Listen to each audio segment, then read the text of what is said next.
Dr. Kim Tae-ho stared at the holographic message floating above his desk. The blue light cast strange shadows across his small office aboard Kepler Station. He had read the message 3 times already, but the words still seemed impossible. The Velothi Collective wanted to meet with humans. Tai-ho rubbed his tired eyes and looked out the small window at the stars beyond. Kepler Station was nothing special, just a research outpost at the edge of human space. They studied alien cultures and behaviors from a safe distance. Most days, nothing exciting happened at all. But today was different. The door to his office opened with a soft hiss. Dr. Park Soo-jin walked in, carrying 2 cups of coffee. Her face looked worried. She had been his research partner for 5 years, and he could read her expressions easily. "You got the message, too," she said. It was not a question. Tae-ho nodded and took the coffee. It was bitter, like everything else on the station. "What do you think it means?" Soo-jin sat down in the chair across from his desk. She was quiet for a moment, thinking. The Velothi have never contacted anyone before. They keep to themselves, in their perfect little corner of space. "Perfect unity," Tae-ho said, repeating the words from the alien message. "That is what they call their society. No crime, no war, no conflict at all." Soo-jin shook her head. "It sounds too good to be true." Tae-ho pulled up his research files on the Velothi. The information was limited. They were an old race, much older than humans. Their technology was far beyond anything Earth had developed. Most importantly, they claimed to have solved all social problems through something they called cognitive alignment. "They want to study our thought patterns," Tae-ho said, reading from the message again. "In exchange, they will share their neural harmonization technology." "And you believe them?" Tae-ho was silent. As a xenopsychologist, he had spent his career studying how different alien minds worked. The Velothi were a mystery that had fascinated him for years. They represented the ultimate achievement in social organization. Every citizen worked together in perfect harmony. There was no disagreement, no violence, no suffering. It sounded like paradise. "Think about what we could learn," he said finally. "If we could understand how they eliminated conflict, we could help humanity solve its problems too." Soo-jin frowned. "What problems? Humans argue and fight, yes, but we also create amazing things. We explore, we discover, we grow. We also have wars. We have crime. People hurt each other for stupid reasons. That is the price of freedom, Tae-ho. You cannot have growth without some chaos." Before he could respond, the communication system crackled to life. Commander Lee Min-ho's voice filled the small office. "All senior staff to the briefing room immediately." Tae-ho and Soo-jin exchanged glances. They finished their coffee quickly and headed down the narrow corridors of the station. Other crew members were walking in the same direction, their faces showing curiosity and concern. The briefing room was small and cramped. 20 people sat around an oval table, with Commander Lee at the head. He was a stern man with gray hair and serious eyes. Behind him, a large screen showed the official seal of Earth's Colonial Council. "I will get straight to the point," Commander Lee said. "Earth has received a formal invitation from the Velothi Collective. They want to establish cultural and scientific exchange." Communications Officer Choi Nari raised her hand. "Sir, the Velothi have ignored all previous contact attempts. Why now?" "Unknown. But the Colonial Council has decided to accept their invitation." He looked directly at Tae-ho. "Dr. Kim, you will lead a small team to Velothi Prime. Your mission is to study their society and report back. Tae-ho felt his heart racing. This was the opportunity of a lifetime. How many people? 4 total. Yourself, Dr. Park, Engineer Yoon, Ji-woo, and Pilot Song Hyun-woo. You leave in 3 days. After the briefing ended, the team gathered in the station's small recreation area. Yoon Ji-woo was a practical woman who could fix anything mechanical. Song Hyun-woo was their best pilot, known for staying calm under pressure. "This feels wrong," Soo-jin said, keeping her voice low. "No species has ever returned from Velothi. Space unchanged." "What do you mean, unchanged?" asked Ji-woo. "The few diplomatic contacts we have had. When the ambassadors came back, they were different. They spoke differently. They acted differently. Some people said they seemed almost robotic." Hyun-woo laughed. "You are being paranoid. Maybe they were just impressed by Velothi technology. Or maybe something happened to them," Soo-jin replied. Tae-ho had heard the rumors too, but he had always dismissed them. Fear of the unknown was natural. Humans were suspicious of anything too different from themselves. The Velothi represented a level of social evolution that humans had never achieved. "Look," he said, trying to calm everyone's fears. "We will be careful. We will observe everything and record everything. If something seems wrong, we leave immediately." Over the next 3 days, they prepared for the journey. Tae-ho studied every piece of available information about Velothi culture. There was not much. The Velothi shared very little about themselves with other species. What he did know was fascinating. They had eliminated poverty, disease, and social conflict centuries ago. Every citizen had a role that matched their abilities perfectly. Everyone was happy with their place in society. Crime was unknown. Violence was impossible. It was everything that human philosophers and politicians had dreamed of creating. The night before departure, Tae-ho could not sleep. He walked to the observation deck and looked out at the stars. Somewhere out there was Velothi Prime, a world where suffering had been eliminated and perfect peace reigned. Soo-jin found him there an hour later. She stood beside him in comfortable silence for a while, both of them watching the endless darkness of space. "Are you having second thoughts?" she asked. "No," he said quickly. "This is what we trained for. The chance to understand a truly advanced civilization." "Advanced, yes.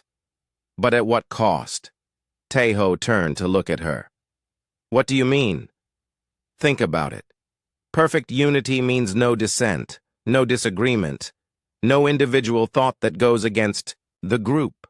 She paused. "That sounds like a prison to me. Or it could be paradise. No more war, no more hatred, no more people hurting each other. But also no more growth, no more discovery, no more surprise." Soo-jin shook her head. "I have spent my career studying alien psychology. The most interesting species are the ones with internal conflict, the ones who struggle and argue and change." Tae-ho considered her words. It was true that human progress came from disagreement and competition, different ideas clashing against each other, with the best ones surviving. But humans also paid a terrible price for that progress. Wars, crime, suffering on a massive scale. "Maybe there is a better way," he said. The next morning, their ship departed Kepler Station. It was a small vessel designed for diplomatic missions. The journey to Velothi space would take 6 days through hyperspace. During the trip, Tae-ho continued his research. He watched old video records of the few humans who had met Velothi representatives. Soo-jin was right about one thing. The humans who returned from those meetings did seem different. They spoke in measured, careful tones. Their body language was more controlled. They smiled less. But maybe that was just maturity. Maybe exposure to a truly advanced civilization made humans more thoughtful and calm. On the fourth day of travel, they received another message from the Valathi. Ambassador Kethavar would meet them personally upon arrival. The message was perfectly polite and formally correct. But something about it bothered Tejo. "Listen to this," he said, playing the message for his team. The voice was pleasant and clear, speaking perfect human language. "We welcome our human friends to our space. We look forward to sharing knowledge and understanding. Your arrival will bring us great joy." "It sounds nice," Jiwoo said. "Too nice," Hyunwoo added. "Like he practiced it 100 times. Sujin nodded. "Every word is perfect. No hesitation, no emotion, no personality." Tejo played the message again, listening more carefully. She was right. It was like listening to a computer reading a script. There was no life in the voice. No individual character. "Maybe that is just how they speak," he suggested. "Or maybe that is all they are allowed to say," Sujin replied. On the 6th day, they entered Valathi space. The first thing they noticed was how clean everything looked. The space around their worlds was free of debris. Their stations were perfect geometric shapes, gleaming in the light of their sun. "Beautiful," Jiwoo whispered. It was beautiful. But it was also somehow sterile, like a picture in a book rather than a real place where real beings lived and worked. Valathi Prime appeared on their screens as they approached. It was a blue and green world, much like Earth. But the continents showed a perfect pattern of cities and farmland. Everything was organized in neat, regular shapes. There were no wild spaces, no chaotic growth, no signs of natural development. "It looks like a garden," Hyunwoo said. "A very controlled garden," Sujin added quietly. As they entered the atmosphere, Valathi ships rose to escort them. The ships moved in perfect formation, identical in every way. Their pilots made no unnecessary communications. They simply guided the human vessel to a landing pad in the capital city. The city itself was a marvel of engineering. Tall, elegant. Buildings reached toward the sky, connected by bridges and walkways. Everything was clean and orderly. Citizens moved through the streets in calm, purposeful groups. There was no rushing, no shouting, no signs of disorder. It was perfect, and that perfection made Tejo's skin crawl. Ambassador Kethavar was waiting for them at the landing pad. He was tall and thin, with pale skin and large, dark eyes. He wore simple robes and stood with perfect posture. When he smiled, it looked practiced and empty. "Welcome to Valathi Prime," he said, in that same measured voice from the message. "We are honored by your visit." As Tejo shook the ambassador's hand, he noticed something strange. Kethavar's grip was firm and precise, but there was no warmth in it, no personality. It was like shaking hands with a very sophisticated machine. "Thank you for inviting us," Tejo replied. "We are excited to learn about your remarkable civilization. And we are eager to study your fascinating human minds," Kethavar said. "Such chaos. Such beautiful, dangerous chaos." The way he said the word chaos made Tejo's blood run cold. It was not said with admiration or curiosity. It was said with the tone someone might use when discussing a disease that needed to be cured. Ambassador Kethavar led them through the pristine streets of the Valathi capital. Every building looked new, even though Tai-Ho knew this city was thousands of years old. The walls were clean white stone that seemed to glow in the sunlight. Gardens filled every available space with perfectly arranged flowers and trees. The citizens they passed all looked similar in their behavior. They walked at the same measured pace. They wore simple, well-fitted clothes in soft colors. When they smiled, at the human visitors, the smiles were identical.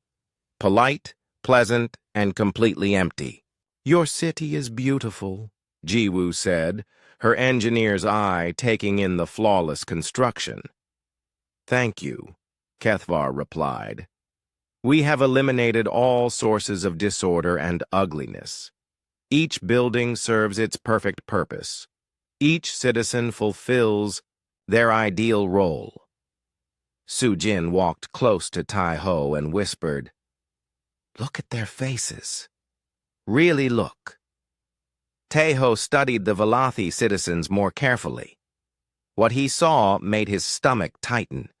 Their eyes were clear and bright, but there was nothing behind them. No curiosity, no worry, no individual spark. They looked content, but it was the contentment of cattle in a peaceful meadow. They reached a tall building at the center of the city. The architecture was stunning, with curves and arches that seemed to flow like water frozen in stone. "Ambassador," Kethvar led them inside to a comfortable meeting room with wide windows overlooking the city. "Please sit," he said, gesturing to chairs arranged in a perfect circle. "I will explain why we invited you here." A group of Velothi entered, carrying trays of food and drink. The food was beautifully presented and tasted wonderful, but Tai-Ho noticed something odd. Each server moved in exactly the same way. They placed the trays at precisely the same angle. They stepped back the same distance. They smiled the same empty smile. "For centuries," Kethvar began, "the Velothi have lived in perfect unity. We have no crime, no violence, no suffering. Our citizens are happy and productive. We have achieved what every civilization dreams of." "How did you accomplish this?" Tai-Ho asked, leaning forward with genuine interest. "Through cognitive alignment therapy. We discovered that most problems in society come from chaotic thinking patterns: fear, anger, greed, jealousy. These emotions cause beings to make poor decisions that hurt themselves and others." Hyunwoo nodded slowly. "That makes sense. Most conflicts start with strong emotions." "Exactly," Kethvar said, and for the first time his smile seemed almost real. "So we developed a process to remove these destructive patterns from the mind.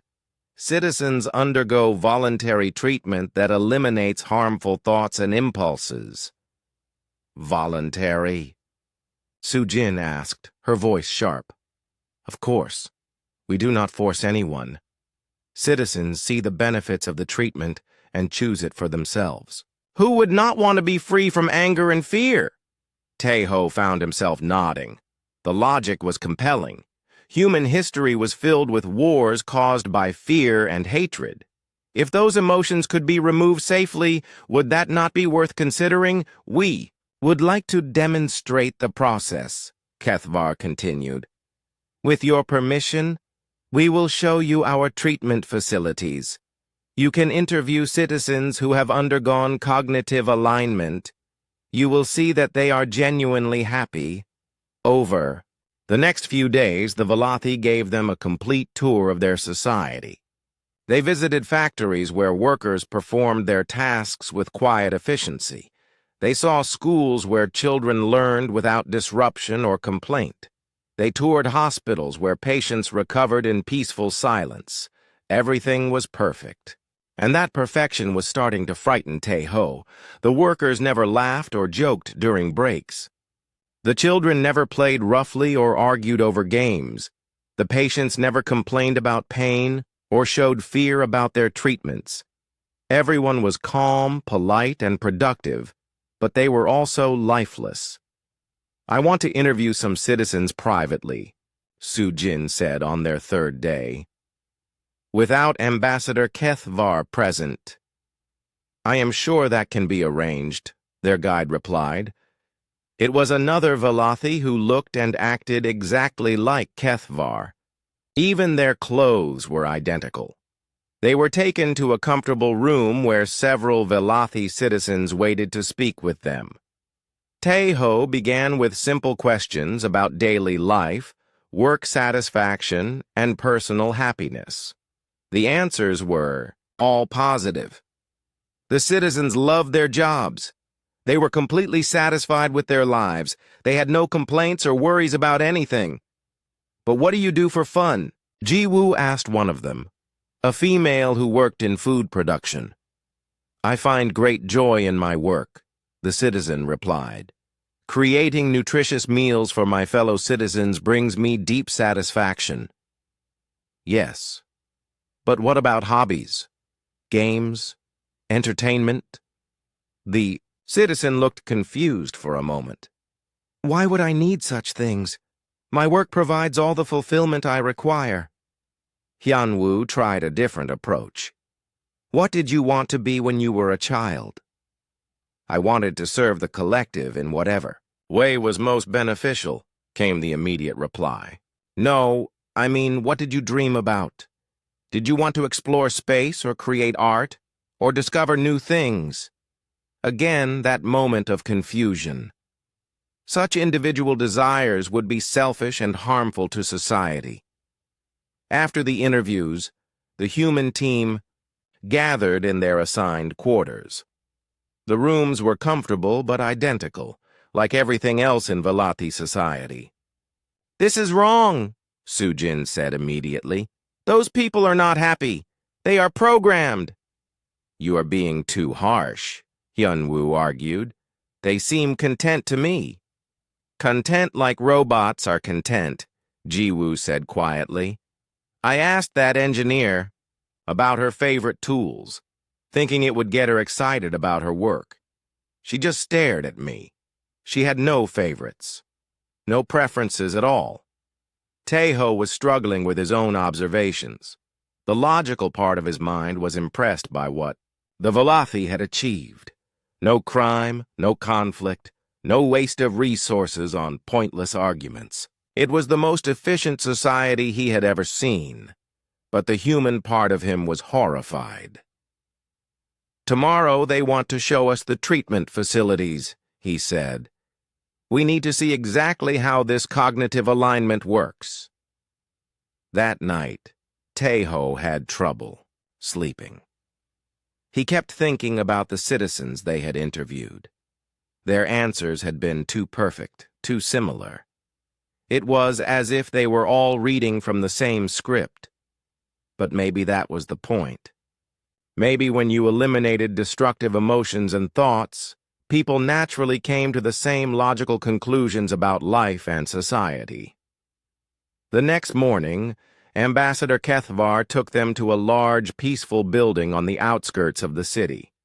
Inside, they found what looked like the most advanced medical facility in the galaxy. Soft music played in the waiting areas. Citizens sat quietly, reading or meditating while they waited for their treatments. "The process is completely painless," Kethvar explained as they walked through clean, bright corridors. "We use advanced neural technology to identify and remove harmful thought patterns." They entered an observation room where they could watch a treatment session through a one-way window. A young Velothi lay on a comfortable bed while technicians attached strange devices to his head. Lights pulsed gently across the equipment. "What exactly are you removing?" Sujin asked. "Aggressive impulses, selfish desires, irrational fears. All the mental patterns that cause suffering and social disruption." Teho watched the patient's face.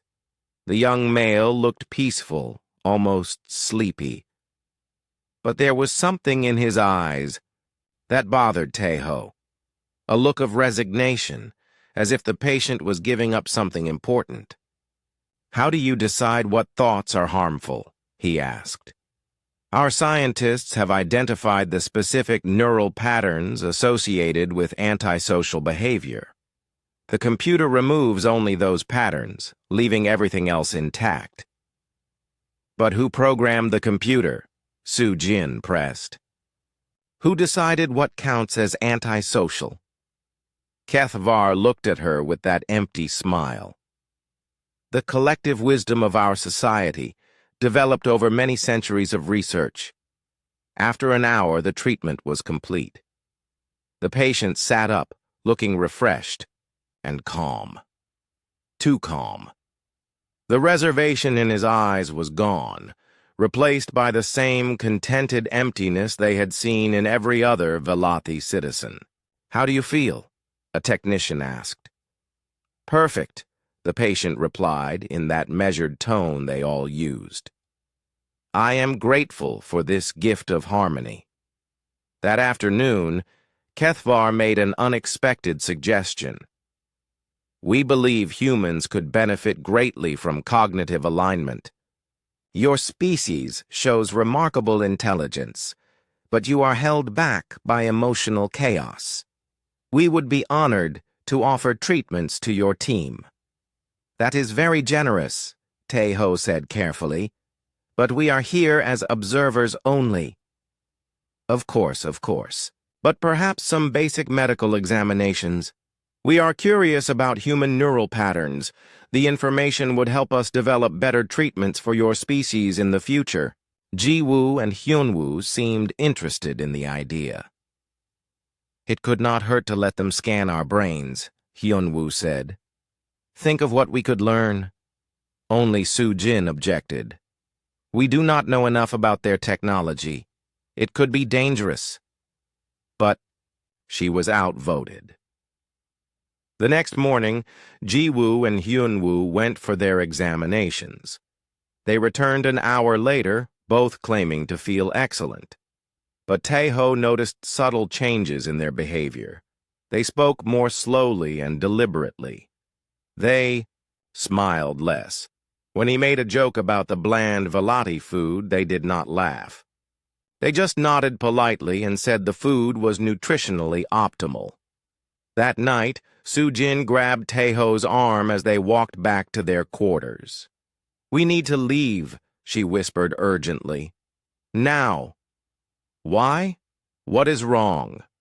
"They are not examining our people. They are changing them." Tae-ho stared at Su-jin in the dim light of their quarters. Her words echoed in his mind. "They are not examining our people. They are changing them." "What do you mean?" he whispered back, though part of him already knew the answer. "Think about it." Ji-woo and Hyun-woo went in laughing and joking. They came back speaking like robots. That was not an examination. That was the beginning of their treatment. Tae-ho felt cold fear creep up his spine. He thought about how his teammates had acted since their medical scans, the way they agreed with everything the Velati said, the way they showed no emotion when discussing their own families back on Earth, the way they smiled those empty, perfect smiles. "We need proof," he said quietly. "The proof is walking around wearing our friends' faces." Over the next few days, Tae-ho watched Ji-woo and Hyun-woo carefully. The changes were subtle but undeniable. Ji-woo, who used to complain about everything from the food to the temperature, now found everything acceptable. Hyun-woo, who told jokes and made funny observations about their alien hosts, now spoke only when spoken to. But the most frightening change was in their eyes. The spark of individual personality was fading. They were becoming like every other Velati citizen, content, peaceful, and utterly empty. "I want to interview more citizens," Tae-ho told Ambassador Kethvar during their morning briefing. "But this time I want to speak with people who chose not to undergo treatment." Kethvar's perfect smile never wavered. I am afraid that would not be possible. Why not? Because there are no such people. Every citizen of our society has received cognitive alignment. It would be cruel to allow someone to suffer from destructive emotions when we have the power to help them. But you said the treatment was voluntary. It is. Citizens always choose to undergo the process once they understand its benefits. Taeho felt a chill. Always, always. No rational being would choose to remain in a state of mental chaos when peace is available. That evening, Sujin pulled Taeho aside again. I have been exploring the city while you were in meetings. There are areas they do not want us to see. What kind of areas?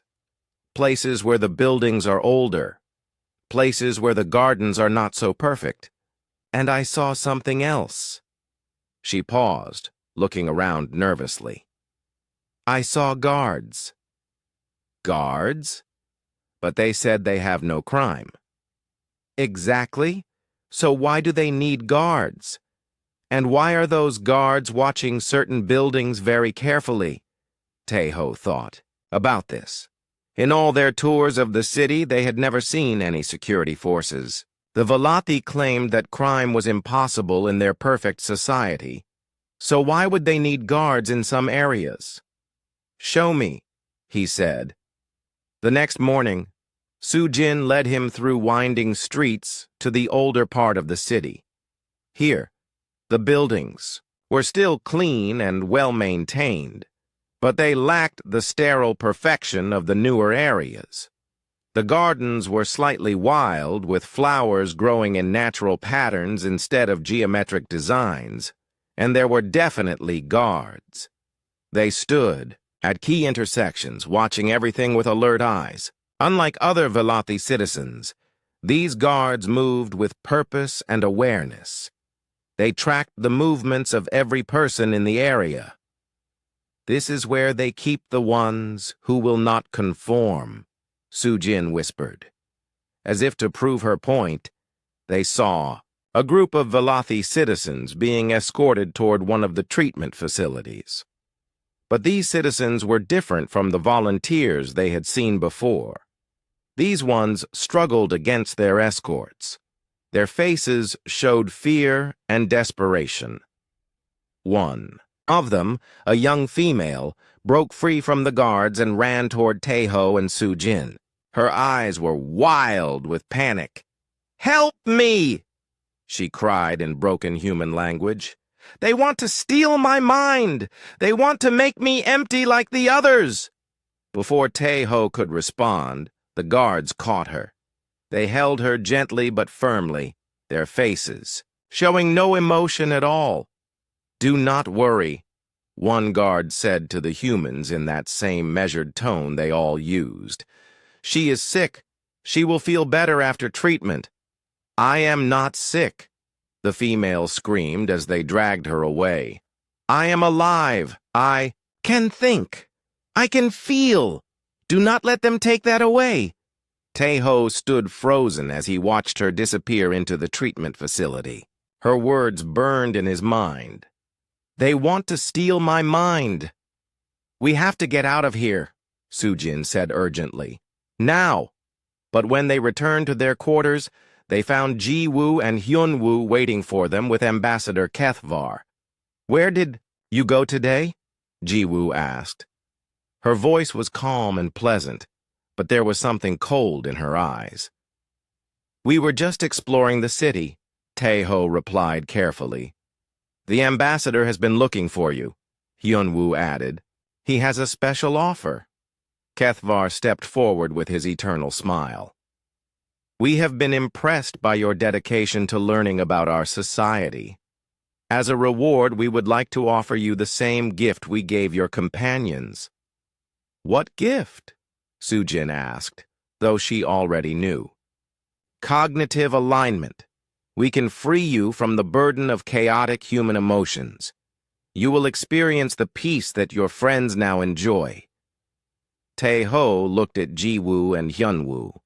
They nodded encouragingly, their faces showing none of the warmth and friendship they used to share. "That is very generous," he said slowly. "But I think we need more time to consider such an important decision." "Of course. But do not wait too long. Your minds are clearly suffering from the stress of so much new information. We can help you process it more efficiently." After the Velothi left, Taeho and Sujin sat in silence. The weight of their discovery was overwhelming. The Velothi had not eliminated negative emotions. They had eliminated all emotions. They had not created a perfect society. They had created a society of biological robots. "The girl who tried to escape," Taeho said quietly. "She knew what was happening to her, which means some of them resist the process. Some of them remember what it was like to be truly alive. But where are they? We have not seen any others like her." Sujin was quiet for a long moment. "Maybe they hide. Maybe there is an underground resistance we have not found yet. Or maybe they all get caught eventually." That night, Taeho could not sleep. He kept thinking about the young female's words. "I am alive. I can think. I can feel." It was such a simple thing to say, but it carried enormous meaning. The ability to think independent thoughts, to feel real emotions, to make choices based on personal desires rather than collective programming. These were the things that made consciousness valuable. And the Velothi were systematically removing them from every citizen. The next morning brought a new horror. Jiwoo and Hyunwoo announced that they had volunteered for additional treatments. "We want to be better integrated into Velothi society," Jiwoo explained in her new, emotionless voice. "The ambassador says we still carry too much human chaos in our thinking." "You do not need more treatments," Sujin said desperately. "You are fine the way you are." "We are not fine," Hyunwoo replied. "We can feel the disorder in our minds. It causes unnecessary suffering. The treatments will bring us peace." "That disorder is what makes you human." Both of them looked at her with blank incomprehension. The concept of wanting to remain disordered made no sense to their altered minds. "The treatments are this afternoon," Jiwoo said. "The ambassador suggested that you might want to observe the process. It will help you understand the benefits." Taeho agreed to observe, though it was the last thing he wanted to do. He needed to see exactly what the Velothi were doing to his friends. He needed to understand the full scope of their nightmare. The treatment facility was the same peaceful building they had visited before. But now Taeho saw it differently. It was not a hospital. It was a factory for destroying minds. Ji-woo was taken first. Taeho watched through the observation window. As technicians attached the neural devices to her head, the machines hummed softly as they worked. On the monitors, he could see patterns of brain activity changing in real time. "What exactly are you removing?" he asked the technician. "Aggressive thought patterns, selfish impulses, emotional responses that interfere with rational decision-making. But those things are part of what makes her who she is."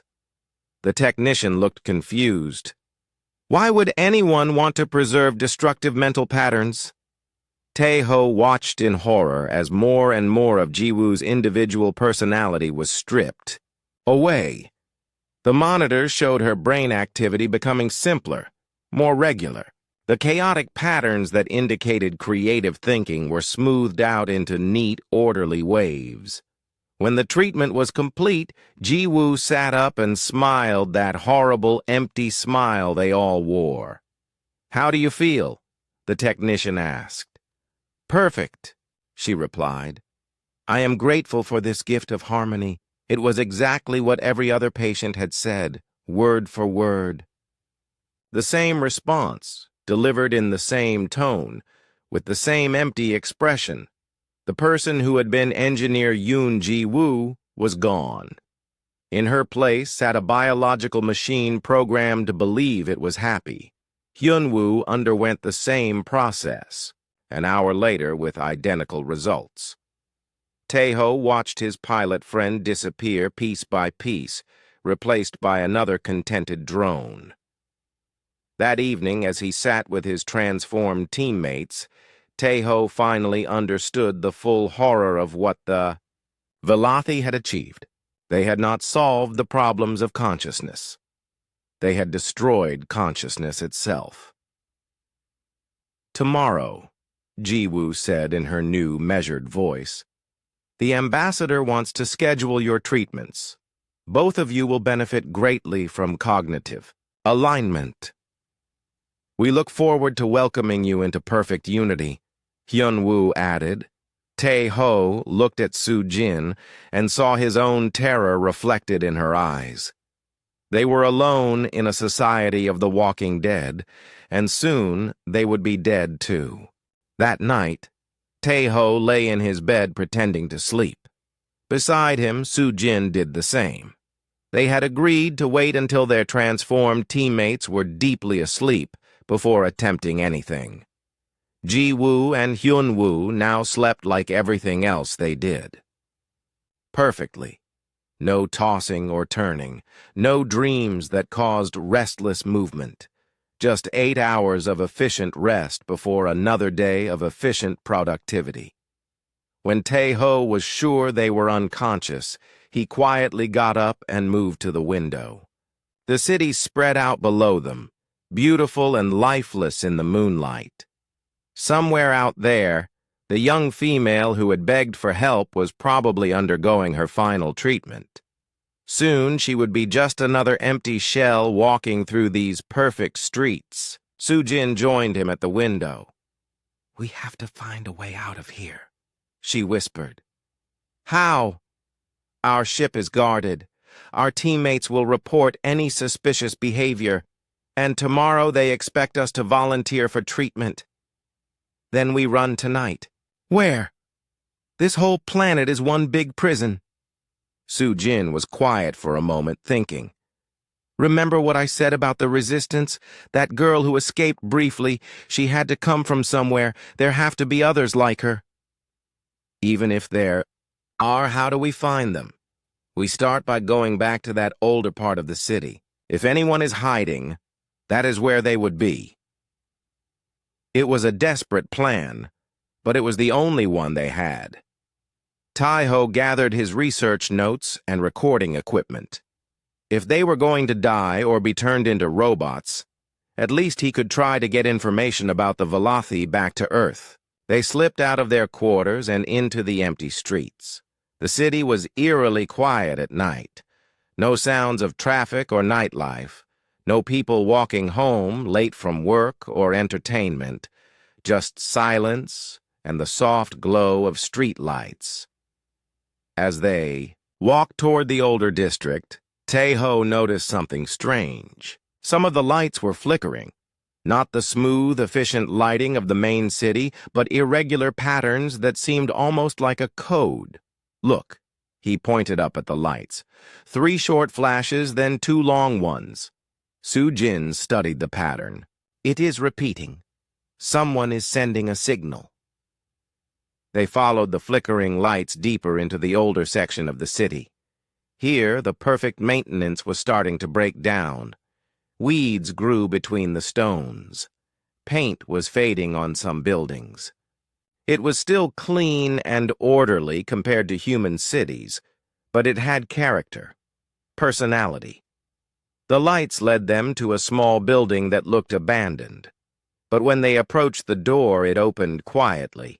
A figure gestured for them to enter quickly. In the darkness, Tae-ho could not see much, but the person moved with quick, nervous energy. Nothing like the measured calm of other Velothi citizens. Inside, a single candle provided dim light. The figure stepped forward, and Tejo saw it was an older male Velothi. But his eyes were different. They were alert, intelligent, and most importantly, they were alive. "Humans," he said in a rough voice. "I wondered when you would find us." "Us?" Sujin asked. The male gestured to the shadows, and other figures stepped forward. A dozen Velothi, all with the same alert expressions, all moving with individual personality instead of collective programming. "I am Morthak," the older male said. "We are what remains of the real Velothi people." "Real Velothi?" Tejo asked. "Before the alignment. Before they stole our minds and made us into puppets." Morthak's voice carried deep anger and pain. "We have been hiding for generations, passing down the truth about what our society has become." "How many of you are there?" "Not many. A few dozen in this city. Maybe a few hundred across the whole planet. We survive by staying hidden and helping others resist the treatment when we can." "The girl who tried to escape. She was one of yours?" Morthak's face darkened. "She was young, too young to hide her feelings properly. We tried to teach her, but the fear was too strong." He paused. "They took her yesterday. By now she is gone." Sujin stepped forward. "Can you help us get off this planet?" "No. But we can help you understand something important. Something your people need to know." Morthak led them deeper into the building. Hidden rooms contained old books, records, and artifacts from before the alignment. It was like a museum of a lost civilization. "The Velothi were not always like this," he explained. "Centuries ago, we were much like humans. We argued, we fought, we created, we explored. We had art and music and literature. We had passion and dreams and individual thought." He showed them ancient sculptures that were wild and expressive, nothing like the geometric perfection of modern Velothi art. He played recordings of old music that was emotional and chaotic, full of life and feeling. "What happened?" Tejo asked. "A group of scientists claimed they could end all suffering by eliminating negative emotions. They started with volunteers who were depressed or angry. The treatments seemed to work. The patients became calm and productive. But the treatments did more than advertised," Sujin guessed. "Much more. They did not just remove negative emotions. They removed the capacity for any independent thought that might conflict with the collective good. Patients became perfect citizens, but they stopped being individuals." Morthak pulled out an old photograph showing a crowded city street. The Velothi in the picture were laughing, arguing, hurrying in different directions. They looked alive. The treatment spread, first to criminals, then to anyone who showed antisocial behavior. Eventually, the government made them mandatory for all citizens. They called it the Great Alignment. "And you refused?" "Some of us did. We hid. We pretended to be aligned while keeping our real minds secret. Over the generations, we have developed ways to resist their scanning technology." "How?" Morthak smiled, and it was the first genuine smile Tejo had seen on this planet. "Chaos. Pure, beautiful, human-style chaos." He explained that the Velothi scanning technology looked for organized thought patterns. It could identify and modify structured mental processes, but it had trouble with completely random, contradictory thinking. We fill our minds with noise when they scan us. Random thoughts, conflicting emotions, illogical connections. The machines cannot process true chaos, so they assume we are already aligned. "That is incredible," Tejo said. "You have been using mental disorder as camouflage." "Exactly. And that is why we need humans." Morthak led them to a wall covered with star charts and communication equipment. It was primitive compared to modern technology, but it worked. The collective is not content with just our planet. They want to spread their perfect unity to other species.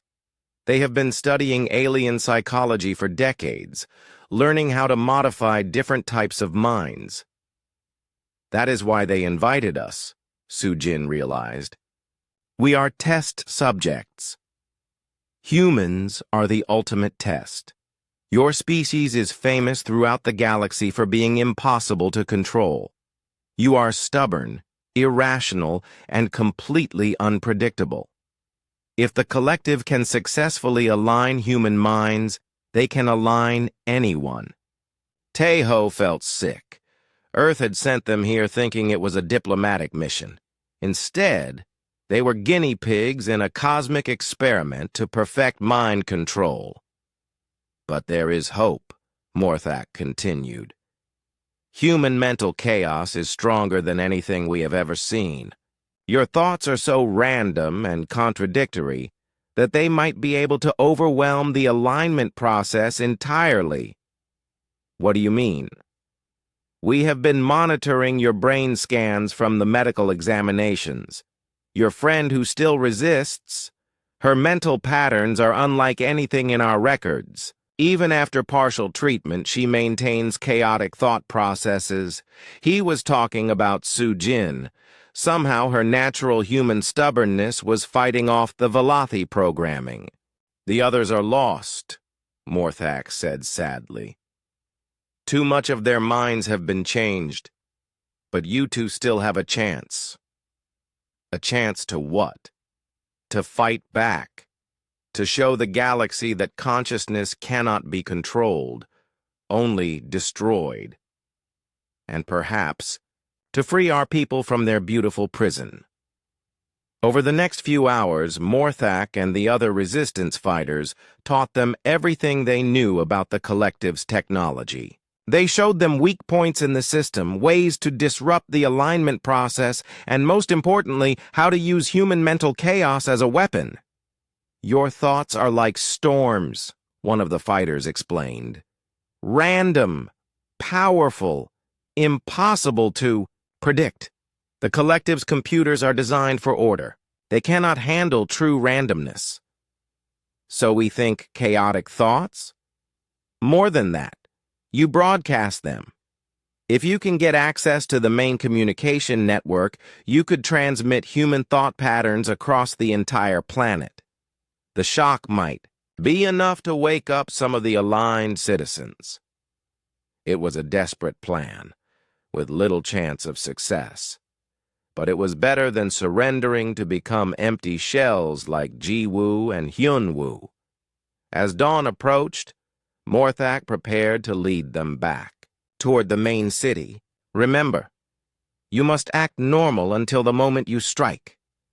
The collective cannot suspect that you have learned the truth. What about you? Tejo asked. If we fail, they will hunt you down. We have been hunted for centuries. We will continue to hide and resist, no matter what happens. That is what it means to be truly alive. As they prepared to leave the hidden sanctuary, Sujin grabbed Tejo's arm. Do you really think this can work? Tejo looked back at the resistance fighters, these last free minds on an entire planet of slaves. Their eyes burned with hope and determination. They had preserved their humanity for generations against impossible odds. I think, he said slowly, that humans are about to show the galaxy what chaos can accomplish. Tejo and Sujin returned to their quarters just as the artificial sun began to rise over the Velothi capital. They found Jiwoo and Hyunwoo already awake, sitting perfectly upright on their beds. Both turned to look at the returning pair with identical expressions of mild curiosity. "Where did you go?" Jiwoo asked in her emotionless voice. "We could not sleep," Tejo replied, trying to keep his voice steady. We went for a walk to clear our heads. Walking at night is inefficient, Hyunwoo said. You should have taken sleep aids to ensure proper rest. We will remember that, Soo-jin said. The transformed teammates nodded in unison and returned to their morning routines. They moved with mechanical precision, brushing their teeth for exactly 2 minutes, arranging their clothes with perfect symmetry, eating their breakfast in measured bites. Watching them was heartbreaking. These shells wearing his friends' faces had no memory of who they used to be. The real Ji-woo and Hyun-woo were gone forever. Ambassador Kethvar arrived precisely at 8 o'clock, as he did every morning. His eternal smile seemed brighter today.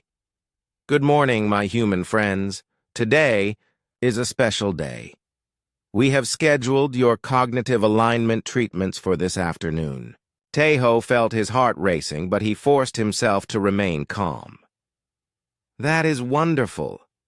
We are honored by your generosity. You will find the experience very peaceful. All your worries and fears will simply disappear. What time should we report to the facility? Soo-jin asked. 2 o'clock. Dr. Vethran will personally oversee your treatments. He is our most experienced specialist in human neural patterns. After Kethvar left, Taeho and Soo-jin had 6 hours to execute their desperate plan. They had to reach the central communication hub and somehow broadcast chaotic human thoughts across the entire planetary network. The problem was getting there without arousing suspicion. The communication center was in the heart of the government district, heavily monitored and restricted to authorized personnel only. We need a distraction, Soo-jin whispered as they walked through the city, pretending to take their usual morning tour. What kind of distraction? Something that will force them to focus their security elsewhere. They made their way to the old district where Morthak and his people were hidden. Using the light signal system, they managed to contact the resistance fighters. Morthak listened to their plan with growing excitement. Yes, it could work, but we need to coordinate our timing perfectly. What can you do to help? We have been preparing for this moment for decades. Hidden throughout the city are small devices that can disrupt the local alignment transmitters. If we activate them all at once, it will create chaos in the areas that still have partially resistant citizens. Partially resistant? People who received incomplete treatments or whose minds are naturally more chaotic. The disruption might cause them to remember glimpses of who they used to be. It was a long shot, but it was their only chance. Morthak's people would create multiple disturbances across the city at exactly 1:30 in the afternoon. While security forces responded to these incidents, Taeho and Soo-jin would slip into the communication center. The hours crawled by slowly. Taeho tried to act normal, but his mind was racing with possibilities. What if they were caught? What if the plan failed? What if human chaos was not as powerful as they hoped? At noon, they reported to the treatment facility as expected. Dr. Vethran was waiting for them, a tall Velothi with the same empty smile as all the others. "Welcome," he said. "You are about to experience the greatest gift our civilization can offer, freedom from the burden of chaotic thought." "We are very grateful," Taeho replied. "The process will take approximately 2 hours for each of you. Who would like to go first?" "I will," Soo-jin volunteered. They were led to the preparation room where patients waited before treatment. Soo-jin sat calmly while technicians attached monitoring devices to her arms and head. Taeho watched the readings on their screens, seeing the wild patterns of human brain activity. "Fascinating," Dr. Vethran murmured as he studied the data. "Human neural patterns are even more chaotic than we expected. This will be our greatest challenge yet." At exactly 1:30, Alarms began sounding throughout the city. Emergency lights flashed as reports came in of disturbances in multiple districts. "What is happening?" Dr. Vethrin asked one of his assistants. "Unknown, sir. Citizens in several areas are behaving strangely. Some appear to be experiencing emotional episodes." "Impossible! All citizens are properly aligned." "That is what makes it so concerning, sir." More alarms joined the first. Through the windows, they could see security vehicles racing through the streets. The perfect order of Velothi society was experiencing its first cracks in centuries. "We must postpone the treatments," Dr. Vethrin decided. "I need to investigate these anomalies." "Of course," Taeho said, helping Su-Jin remove the monitoring devices. "Safety first." As soon as the Velothi left the room, Taeho and Su-Jin slipped out through a maintenance corridor that Morthak had shown them on the building plans. They moved quickly through the empty hallways, avoiding the main routes where security cameras were concentrated. The city outside was in controlled chaos. Groups of aligned citizens stood in perfect formation, waiting for instructions from their supervisors. But scattered among them were individuals who looked confused and frightened. These were the partially resistant ones, experiencing fragments of independent thought for the first time in years. Taeho saw one female Velothi touching her face with wonder, as if feeling her own skin for the first time. A male nearby was crying, though he seemed not to understand why. Another was asking questions that had no logical answers. "Why do we all dress the same? When did I last choose my own food? What happened to my dreams?" It was working. Morthak's devices were disrupting the alignment signals and allowing suppressed thoughts to surface. But the effect was limited and temporary. Soon the technicians would restore full control. They reached the communication center just as the building was being evacuated. Security personnel were rushing to deal with the disturbances throughout the city, leaving only minimal guards at non-critical facilities. Su-Jin used the access codes that Morthak had provided, stolen years ago by resistance sympathizers. They slipped inside and made their way to the main transmission room. The equipment was unlike anything Taeho had seen before. Crystalline structures pulsed with energy, connected by streams of light that carried information across the planet. It was beautiful and terrifying. "How do we use this?" Su-Jin asked. Taeho studied the controls, trying to match them with the diagrams Morthak had shown them. "Here, this should open a channel to the planetary network." He activated the transmission system and connected his portable recording device. For months, he had been documenting human thought patterns for his research. Now those recordings would serve a very different purpose. "Ready?" he asked. Su-Jin nodded and placed her hands on the neural interface. "Broadcast everything, all our chaos, all our contradictions, all our beautiful human madness." Taeho began the transmission. The first recording was of human laughter. Not polite, controlled amusement, but wild, uncontrollable laughter at absurd jokes and silly situations. The sound poured out across the communication network, reaching every aligned citizen on the planet. The reaction was immediate. Through the windows, they could see Velothi citizens stopping in their tracks. Some fell to their knees, overwhelmed by an emotion they had not felt in decades. Others began laughing along with the recording, though they did not understand why. Next came human arguments, passionate debates about meaningless topics, people disagreeing just for the joy of disagreement, voices raised in anger, frustration, and stubborn refusal to accept simple answers. The aligned citizens began showing signs of distress. Their perfect programming could not process these chaotic inputs. Some began walking in circles, their ordered minds trying to find logic in pure contradiction.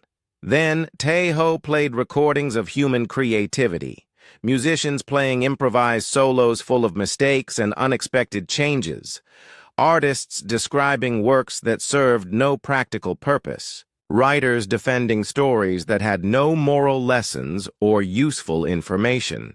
The effect spread like a virus through the planetary network. Citizens who had been perfectly content moments before were suddenly asking questions they had never thought to ask. Why do we all think the same thoughts? What is the point of art that serves no function? Is it possible to be happy without being useful? The communication center's alarms began screaming as technicians detected the unauthorized transmission. Security forces were already surrounding the building. "We need to go," Soo-jin said. "Not yet. One more recording." This was Tae-ho's most precious file. Hours of interviews with humans talking about their dreams, their fears, their hopes, their failures. All the messy, illogical, contradictory thoughts that made human consciousness so beautifully chaotic. As the recording played, something extraordinary happened. Across the planet, aligned citizens began remembering. Fragments of their original personalities surfaced through the programming. For the first time in generations, individual Velati minds began to assert their independence. The security forces burst into the transmission room just as Tae-ho completed the broadcast. But it was too late to stop what had already begun. Outside, the perfect city was transforming. Citizens were breaking formation, asking questions, making individual choices. Some were crying, some were laughing, some were simply standing still in amazement at their own thoughts. "What have you done?" the security commander demanded. Tae-ho smiled as the guards restrained him. "We showed your people what it means to be alive." 3 weeks after the transmission, Tae-ho sat in a detention cell watching the Velati world tear itself apart. Through his small window, he could see citizens wandering the streets with confused expressions. Some laughed, some cried, some simply stood still, overwhelmed by the experience of having individual thoughts. The perfectly ordered society was collapsing. Guards brought him to an interrogation room where Ambassador Kethvar waited. But this was not the same composed diplomat who had welcomed them to Velati Prime. Kethvar's face showed cracks in his perfect mask. His hands shook slightly as he spoke. "What did you do to us?" he demanded. "We gave you back your minds," Tae-ho replied calmly. "You gave us chaos. Our citizens are refusing their assignments. They are asking pointless questions. They are creating unnecessary conflicts. They are thinking for themselves. That is not thinking. That is madness." Kethvar activated a holographic display showing scenes from across the planet. In some cities, citizens had stopped working entirely, too fascinated by their own thoughts to focus on their duties. In others, small groups had formed to discuss ideas that served no practical purpose. Worst of all, from the collective's perspective, some citizens were openly rejecting further alignment treatments. "Look at what you have created," Kethvar said. "Confusion, disorder, suffering. I see people learning to be alive again. This is not life. This is destruction." But even as he spoke, Tae-ho could see the changes happening to Kethvar himself. The ambassador's speech patterns were becoming less mechanical. His expressions showed traces of real emotion. The human chaos broadcast was still working its way through the planetary network, slowly awakening minds that had been dormant for centuries. A young Velati guard entered the room. Unlike the others, she moved with quick, nervous energy. Her eyes were bright with curiosity and fear. "Ambassador," she said, "we have a problem in Sector 7. Citizens are refusing to enter the treatment facilities. Then force them. Sir, they are asking why they should be treated if they feel fine the way they are." Kethavar stared at her. "Because alignment is necessary for social harmony." "But sir, why is social harmony more important than individual choice?" The question hung in the air like a bomb. It was exactly the kind of chaotic, illogical thinking that the collective had spent centuries eliminating. And it was spreading. "Get out," Cathvar whispered to the guard. "Report for realignment immediately." "I would prefer not to," she replied, and walked away. Over the following days, Tejo was moved from facility to facility as the authorities struggled to maintain control. Everywhere he went, he saw the same thing. Valathi citizens were waking up from their centuries-long sleep. Not all of them welcomed the awakening. Many begged to return to their aligned state, unable to cope with the burden of independent thought. The experience of having conflicting emotions, of making personal choices, of facing uncertainty was terrifying to minds that had known only perfect order. But others embraced their newfound consciousness with joy. They formed discussion groups to explore ideas that had no practical value. They created art that served no function except to express individual feelings. They argued about meaningless topics simply for the pleasure of disagreement. Sujin was being held in a different facility, but Tai Ho heard reports about her condition. She was apparently driving her interrogators to distraction by giving different answers to the same questions each time they asked. Her beautiful human inconsistency was like a virus, infecting anyone who spent too much time around her. Morthak and the resistance fighters had emerged from hiding to help guide the newly awakened citizens. They set up centers where people could learn about their forgotten history, about the civilization they had been before the Great Alignment.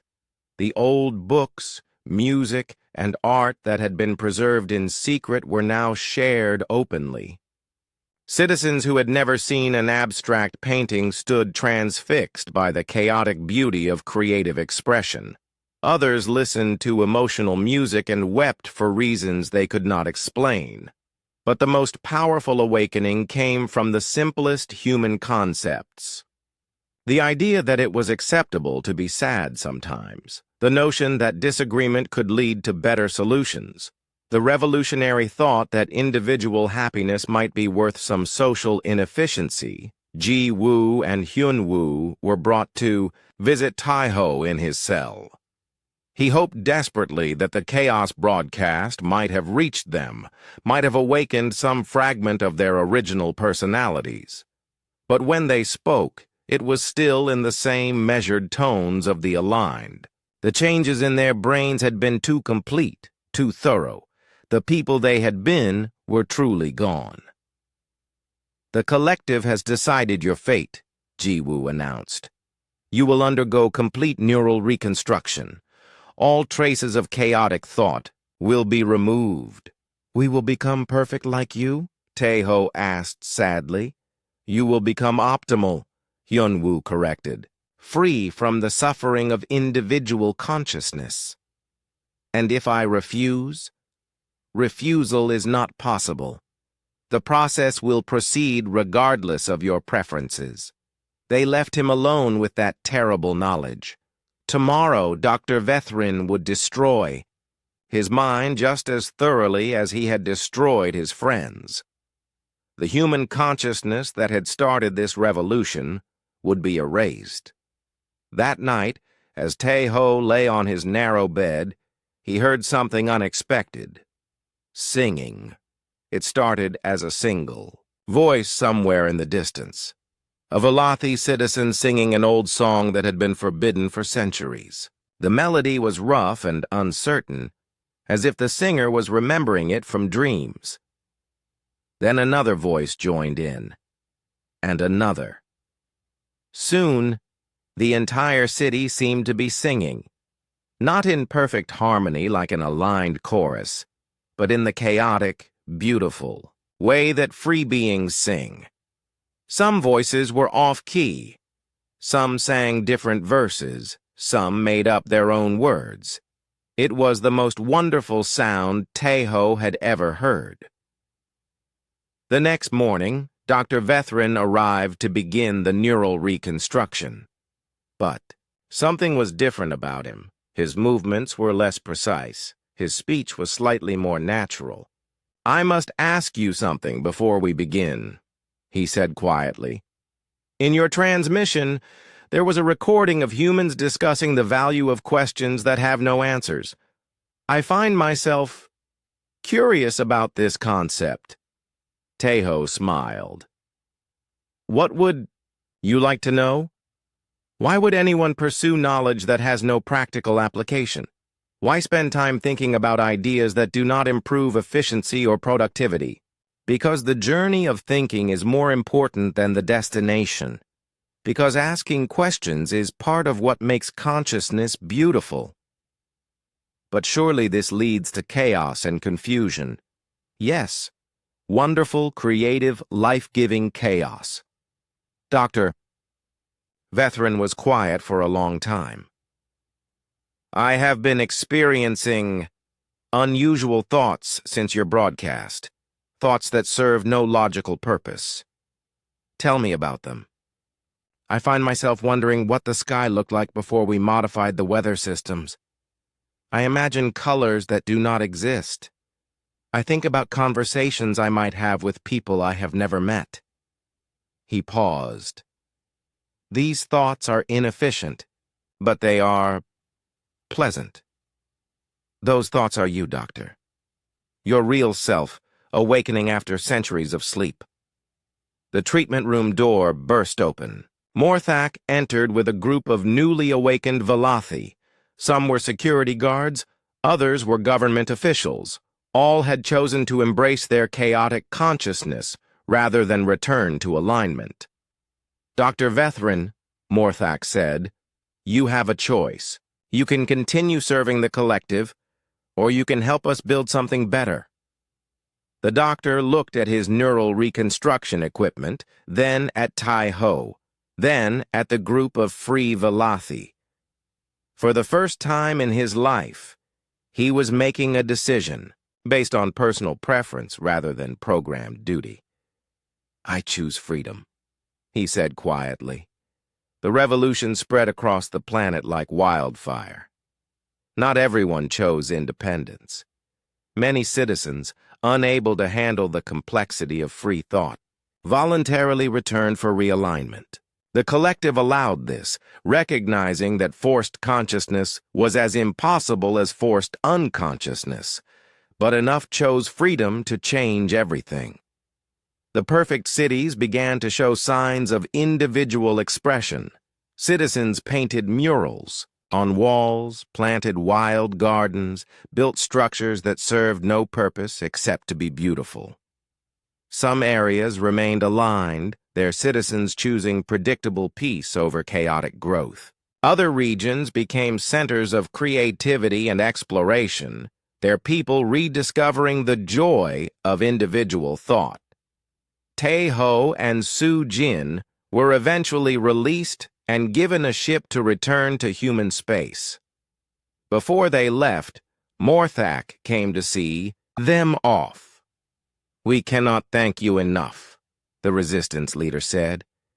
"You have given us back our souls." "What will happen now?" Su-jin asked. "We will learn to be free again. It will be difficult.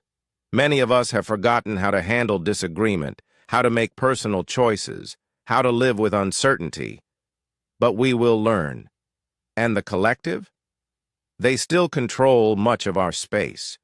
The conflict between order and chaos will continue for generations. But now there is balance. Now people have a choice." As their ship departed Velathi Prime, Tai-Ho looked back at the planet below. It was no longer the perfect, sterile world they had first visited. Lights flickered irregularly in the cities. Citizens moved in chaotic patterns instead of orderly formations. It was messier, louder, less efficient. It was alive. The journey back to human space took 2 weeks. When they arrived at Kepler Station, Commander Lee was waiting with representatives from Earth's Colonial Council. "What happened out there?" the commander asked. "We received fragmented reports about some kind of revolution." Tai-Ho submitted his complete report, documenting everything they had learned about the Valathi Collective and the price of perfect order. His conclusions were simple but revolutionary. Humanity's role in the galaxy should not be to become more perfect like other advanced species. It should be to remain gloriously, stubbornly, effectively human, to preserve the beautiful chaos of individual consciousness, to show the universe that freedom was worth any price, even the price of imperfection. The Colonial Council read his report in stunned silence. Finally, one of them spoke. "So you are saying our weaknesses are actually strengths?"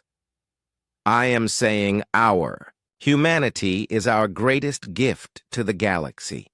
Our stubborn refusal to accept simple answers. Our beautiful, chaotic, contradictory thoughts. Our willingness to choose freedom even when slavery would be more comfortable. And the Valathi? Some of them are free now. Others choose to remain aligned. Both groups are learning to coexist. It will not be easy, but it will be real." Tai-Ho looked out at the stars, thinking about the awakening minds on Valathi Prime. They would struggle with their newfound freedom. They would make mistakes. They would argue and disagree and create chaos, and they would be magnificently, beautifully alive.